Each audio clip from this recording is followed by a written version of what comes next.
o'clock in the morning, we had Al, Lisa, our oldest son, his daughter, their children. 2 daughters. And they were all in the house on Christmas Eve. We're all in here. We lost our power. Had a little ice storm in Louisiana, which is abnormal. But an ice storm come through, we lost all our power. Therefore, we didn't have any running water at all.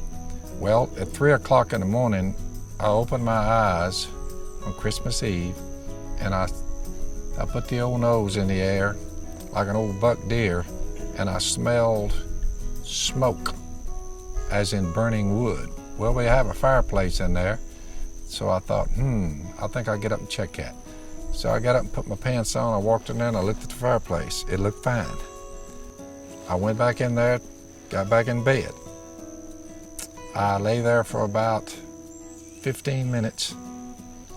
I kept smelling what smelled like burned wood, not like logs. It was something other, little smell I didn't like. I thought, I can't believe you sniffed I said, that out. something is not right. So I got my pants on again. I walked back in there. So I get down in front of the fireplace and I'm studying it. Well, I'm looking right in the little crack where the concrete meets my living room floor. I have a flashlight because we don't have any power. There's no lights, it's dark.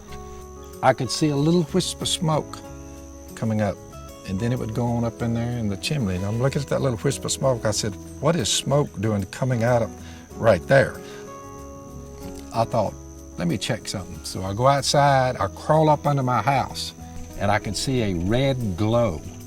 I thought, a red glow underneath my house, not good. And not only that, I could see smoke underneath my floor joists. It was just thick smoke, about like that. So I got up and I ran back in there and I looked. Well, at first I took 5 gallons out of one of these water dispensers. Well, I had a 5-gallon, about 2 of them, 5-gallon jug, all the water I had. Well, I poured in that crack and it went psss. I said, the house is on fire and that floor is on fire right there. So I hollered, everybody got up, so I got ready to get them out of there in case it goes boom. So I'm looking around, run out here, call my neighbor over here, one of the brothers. I said, bring a chainsaw, and I said, a sledgehammer. So I run out here, he comes tearing up in here. I grab that sledgehammer, and I run in there. I said, hold that water. And I said, Miss Kay, I'm fixing to destroy your floor here, but trust me, it's got to be done. She said, don't tell me you're gonna bust that all up. I said, I'm fixing to bust it up.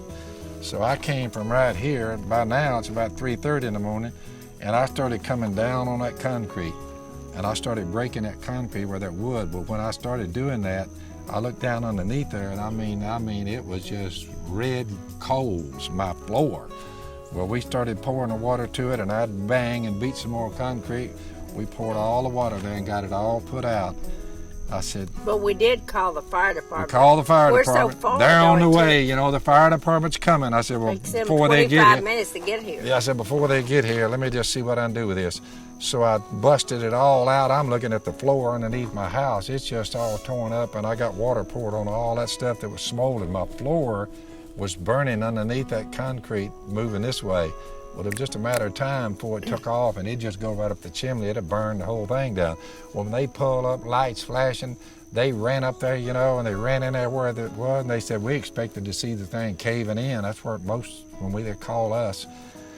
But I said, okay, now it's time to go duck hunting, because duck season was going on, of course, right there at Christmas. So we I went tore in. up the house and left. I just left the hole in the floor. I said, everybody have a nice Christmas day. I said, you boys ready?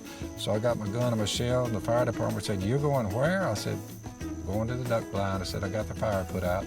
I said, y'all want to mop up here a little bit, make sure nothing else catches on? No, they put water in there, which they made a bigger mess as the fire did. The neatest part was Alan's 2 little girls. The oldest one, Anna, she was the lead one. She wasn't worried about any of the fire. All she was doing with a flashlight was over there picking out all her presents out from under the tree. And was make sure they didn't get burned up. Yeah, she took them out on the porch, every one of them. Smart girl, that.